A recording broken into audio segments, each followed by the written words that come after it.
Buenas noches, estimados televidentes. Continuando con el programa anterior, seguimos en Europa, la geopolítica europea. Habíamos terminado en el fin de la Segunda Guerra Mundial y el nacimiento en el mismo centro de Europa de dos Alemanias, la Alemania occidental y la Alemania oriental. A esto habría que agregarle que el propio Berlín, cuando lo dije a ustedes, la Alemania oriental tuvo la capital en el Berlín oriental. Sin embargo, el Berlín occidental, que era la parte que también había sido, digamos, el territorio que después de los acuerdos de Potsdam habían ocupado Inglaterra, Estados Unidos y Francia, ahí se creó una especie de enclave denominado Berlín occidental, que sin ser la capital de la Alemania federal, dijimos que la capital de la Alemania federal estaba en Bonn, constituyó un punto muy importante para toda esta historia que vamos a ver de Europa. En primer lugar, yo diría que después de finalizada la Segunda Guerra Mundial empiezan las contradicciones esenciales entre el mundo occidental y esa Unión Soviética de Stalin, que había llegado a ocupar los territorios de Alemania, prácticamente toda Europa oriental, había llegado incluso a las fronteras de Grecia, y solamente de los países que había liberado el Ejército Rojo, Austria fue el único país que se mantuvo, digamos, en la órbita de los países occidentales. O sea, empezaba una división entre esa Europa occidental liberal y la Europa oriental comunista. Habíamos dicho en la parte anterior, igual,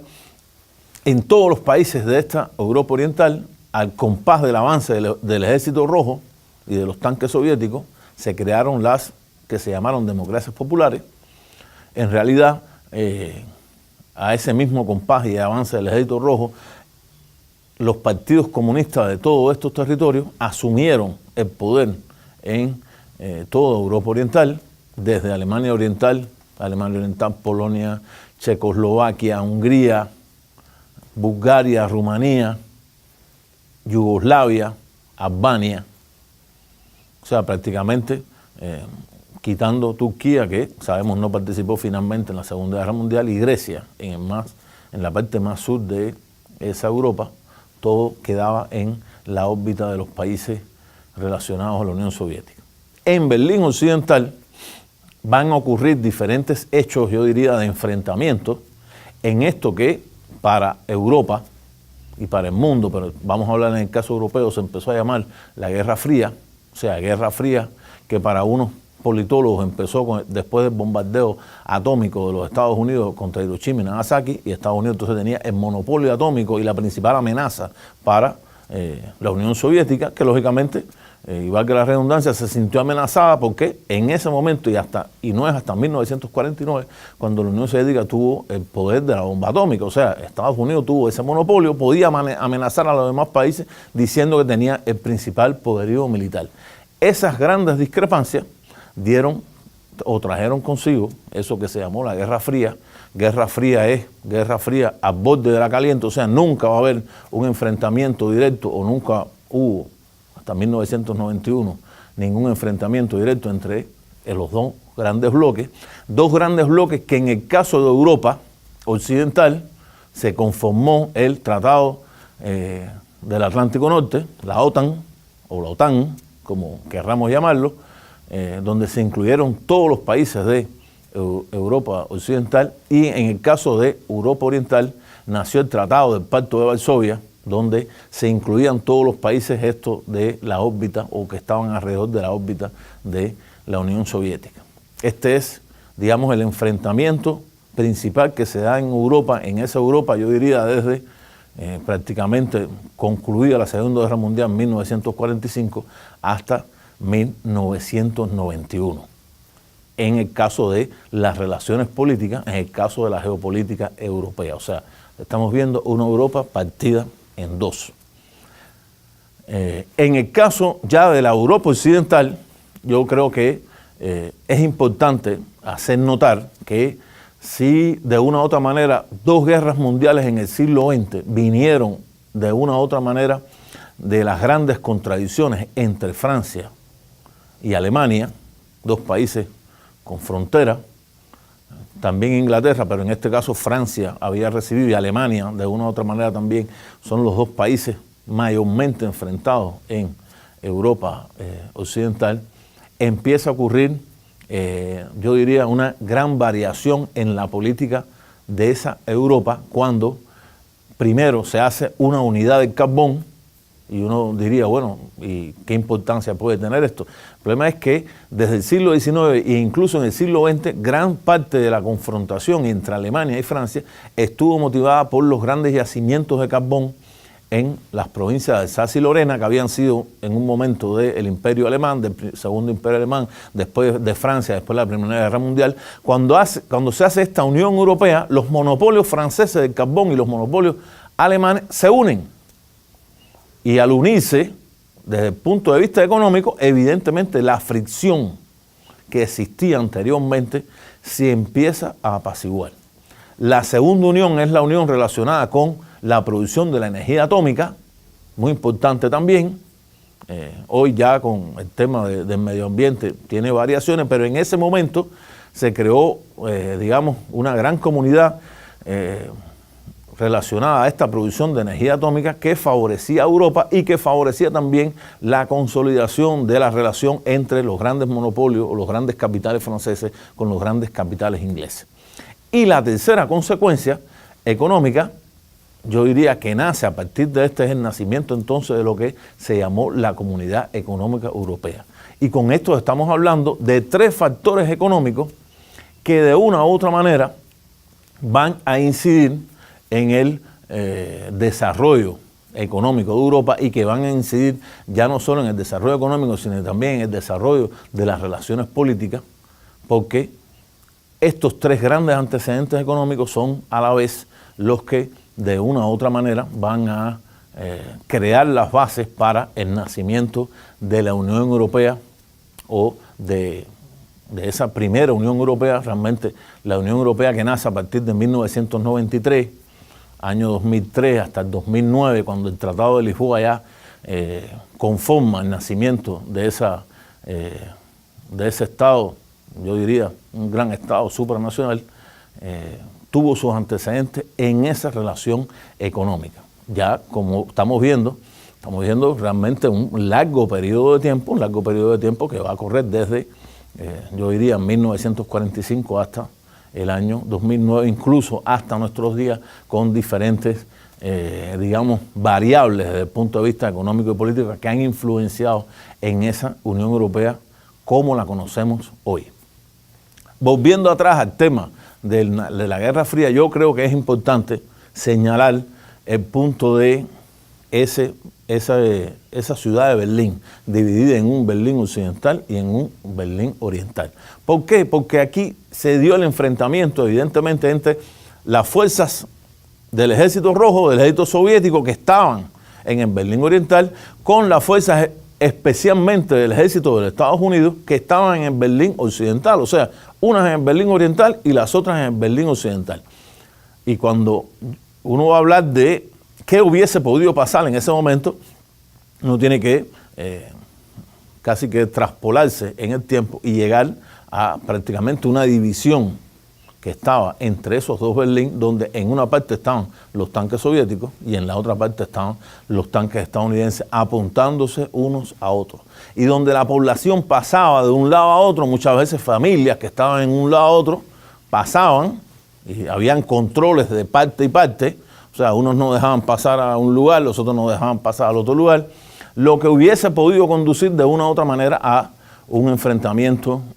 armado entre las dos grandes potencias vencedoras de la Segunda Guerra Mundial. ¿Qué fue lo que ocurrió?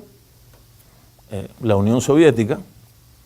y las fuerzas aliadas de la Alemania Oriental, dirigidas por el Partido Comunista de esa Alemania, hicieron un muro. Ese famoso muro de Berlín, que va a desaparecer en 1989, se empezó a construir o se construyó en los finales de los años 40 a raíz de este enfrentamiento entre las dos fuerzas que de una u otra manera eran ocupantes del territorio alemán y que evidentemente creó un gran problema yo diría, de índole familiar y de índole social, cuando familias alemanas quedaron en una parte o en otra y quedaron divididas ante territorios que prácticamente ni para un lado ni para el otro se podría pasar. Sobre todo, finales de los años 40, años 50, años 60, es verdad que después, de una u otra manera, los pasos entre la Alemania Oriental y la Alemania Occidental, digamos, fueron más flexibles, pero en esas esas décadas, finales de los 40, 50, 60, realmente había prácticamente un cierre entre las dos Alemanias. Dos Alemanias que, como dijimos anteriormente, estaban totalmente fraccionadas, incluso por la pertenencia que tenían a un bloque o a otro bloque militar. En el caso de la Alemania Occidental, yo diría también toda la Europa destruida por la guerra, pero más que todo Alemania Occidental, después de la Segunda Guerra Mundial, Estados Unidos aplicó el Plan Marshall, por lo cual miles de millones de dólares, se considera en ese momento más de 10.000 millones de dólares, que traducido al momento actual serían más de 100.000 millones de dólares, entraron de ayuda económica de los Estados Unidos a esa Europa Occidental. Y evidentemente esa Europa Occidental, sobre todo la Alemania, esa Alemania Occidental, esa nacida República Federal de Alemania, recibió en mayor monto y trajo consigo un crecimiento notable de la economía alemana. O sea, una economía alemana que había sido devastada en la guerra, después y aún como potencia derrotada en la Segunda Guerra Mundial, increíblemente después del Plan Marshall se yergue como la principal potencia económica de esa Europa Occidental. Y su crecimiento económico empezó a ser un crecimiento tan sustantivo que prácticamente empezó a dominar la economía y las finanzas de esa Europa Occidental desde los finales de los años 50 hasta nuestros días. En el caso de la Alemania Oriental estamos viendo características totalmente diferentes. Quedó también destruida toda la Europa Oriental, pero también quedó destruida la Unión Soviética. Entonces, el desarrollo económico que pudo tener ese territorio, evidentemente, comparado con el de la Europa Occidental, que recibió la ayuda de Estados Unidos, la Europa Oriental, todo lo contrario, lo que recibió fue de una u otra manera un gran bloqueo, no ocurrió. Y esto va a traer consigo consecuencias que vamos a ver en la segunda parte del programa.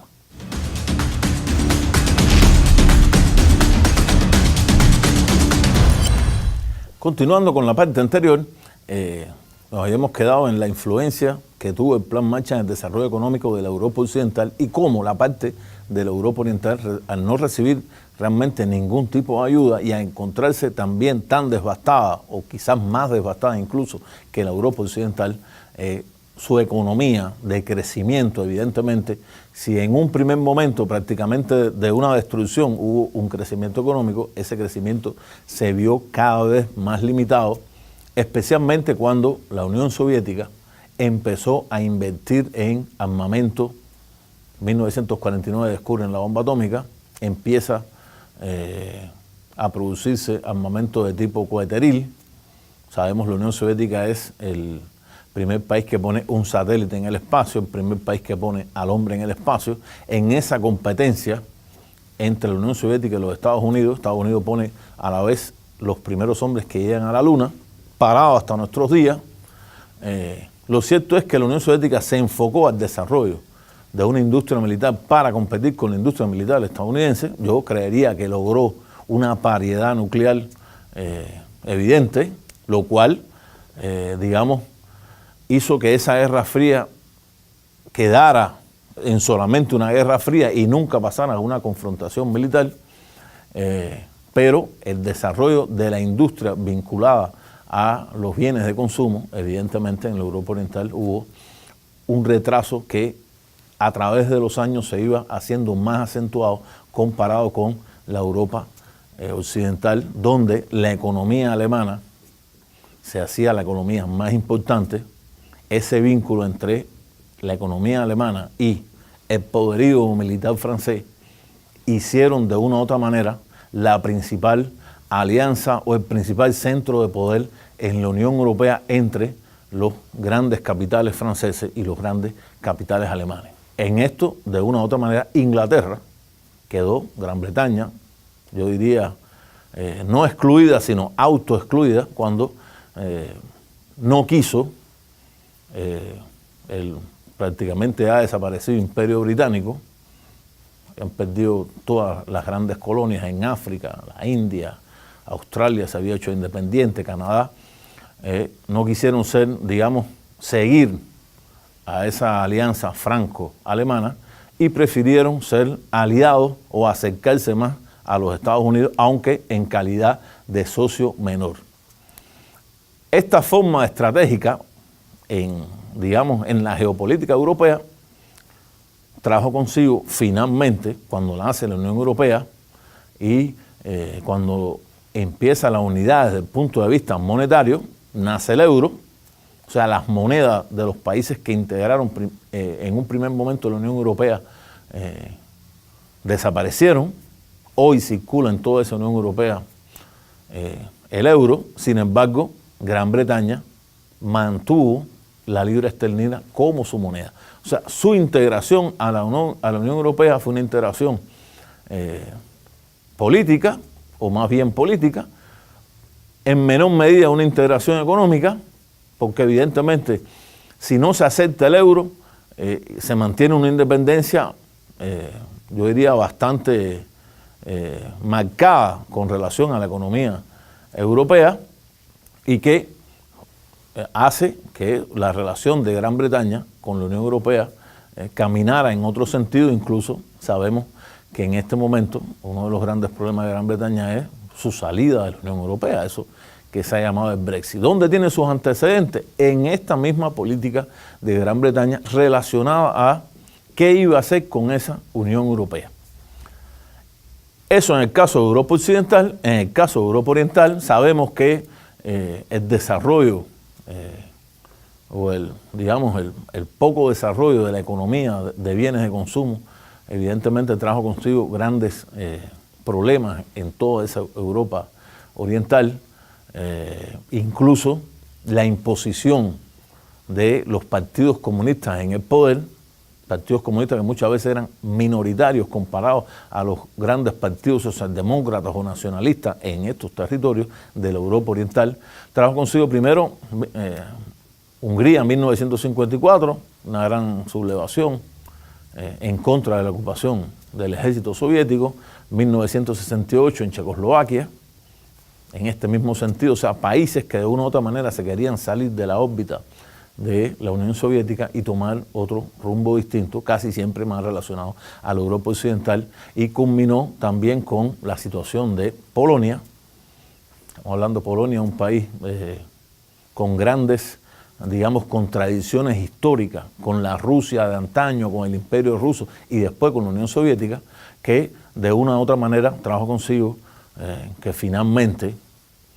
en, ese desarrollo tan limitado de la economía europea, de una u otra manera implosionara socialismo estatista que se fue desgastando. Cuando hablo de socialismo estatista estamos hablando, como he dicho la vez anterior, de un socialismo con un pensamiento estalinista, o sea, donde una burocracia controla supuestamente a nombre del pueblo los principales resortes de la economía, donde evidentemente los beneficiados son esta gran burocracia y no igual los trabajadores, que son los que producen, trabajadores de manera general. Y trajo consigo finalmente a partir de 1983 la agudización de este problema. En la entonces Unión Soviética asume el poder Mikhail Gorbachev, empieza la política de la perestroika, la apertura, la glasnost, una apertura desde el punto de vista económico, la otra apertura desde el punto de vista ideológico hacia, posiciones que se alejaban de ese socialismo, entre comillas, que había existido en la Unión Soviética y que culminan en el año, yo diría 1989 para el caso europeo, con la caída del muro de Berlín. Cae el muro de Berlín, Alemania Oriental es absorbida por la Alemania Occidental, por la RFA, nace la Alemania como la conocemos hoy, hablando del año 1989, para finalmente en esa gran Europa oriental, porque como dije al principio, a Europa hay que verla desde Portugal hasta los Urales, y estamos viendo una gran parte que tiene que ver con Rusia en este gran contexto europeo, para finalmente en 1991, después de un intento de golpe de Estado contra Gorbachev, cae entonces la Unión Soviética, se baja la bandera de la Unión Soviética en el pabellón del Kremlin, 31 de diciembre de 1991, y el 1 de enero de 1992 se iza la bandera de la Rusia zarista, de la Rusia anterior, es la bandera que tiene hoy la Federación Rusa que de una u otra manera quiso mantener su relación con las repúblicas que conformaron ese inmenso país, y que realmente yo diría que lo logró en una medida muy reducida, cuando en este momento que estamos hablando, hoy mismo, prácticamente Bielorrusia, Kazajstán y otras repúblicas de la parte asiática de esa Unión Soviética son las que mantienen una relación positiva, digamos, con la Federación Rusa actual. Lo cierto es que cayó eso que se llamó el socialismo real. Yo siempre le llamo a eso, cayó el estalinismo como forma de gobierno supuestamente socialista, y en las relaciones políticas internacionales europeas va a haber un cambio extraordinario cuando la mayoría de los países de esos países que habían estado en la órbita de la Unión Soviética pasaron a integrarse a la Unión Europea como la conocemos hoy, una integración que ha sido, digamos, de poco en poco. Hay que cumplir con los requisitos de la Unión Europea, sobre todo requisitos desde el punto de vista económico, también desde el punto de vista político, relacionados al libre mercado, relacionado a la libertad de los partidos políticos, o sea, de formación de todo tipo de partidos políticos, de corrientes, que discutan de una manera democrática, relacionándonos a la democracia burguesa, dentro de la conformación del poder político en esos estados europeos. En esta historia de la Unión Europea habría que hacer un paréntesis con la Yugoslavia. En Yugoslavia finalmente, ahí después de 1980, ya empezaba una implosión en ese gran estado multinacional, y que yo diría que culminó primeramente en 1998 cuando los países de la OTAN se opusieron a que Serbia mantuviera ese predominio en esa Yugoslavia, y finalmente en los territorios de Kosovo, que de una u otra manera también se salieron de ese antiguo Estado multinacional, llegando a nuestros días en lo que siempre se llamó anteriormente balcanización, y hoy evidentemente tenemos otra vez otra balcanización, o sea, la división de los territorios de los Balcanes en una multitud de estados que tienen que ver con las relaciones étnicas internas de cada uno de ellos. Desaparece esa Yugoslavia. Yo diría, como mismo desapareció la Unión Soviética, desapareció Yugoslavia, la mayoría de esos países se han integrado también a la Unión Europea, o sea, la Unión Europea creció exponencialmente. A la vez, esa Unión Europea también absorbió los problemas de la Europa Oriental, muchas veces problemas de tipo económico. Los capitales alemanes fueron totalmente determinantes a la hora de hacer crecer esas economías y de integrar esas economías a la economía capitalista, que ya desde, yo diría, desde los años 80 del pasado siglo y hasta nuestros días, empezó a ser una economía cada vez más global, donde la Unión Europea y el euro como zona económica se convirtió en el principal centro o en principal pilar económico de competencia, digamos, de competencia en la economía capitalista mundial y global, relacionado al dólar estadounidense, y de una u otra manera a la naciente y creciente economía china, la economía de ese territorio de yuan, que hasta nuestros días, junto con la Unión Europea, y prácticamente si vemos el mapa del mundo, está la Unión Europea en el medio, está a un costado la economía estadounidense y al otro costado está la economía china, y Europa en el medio, con una frontera con esa Federación Rusa que hasta nuestros días evidentemente hay grandes confrontaciones y que no definen finalmente el rumbo que va a tomar la Unión Europea, que continuaremos entonces en el próximo programa. Muy buenas noches.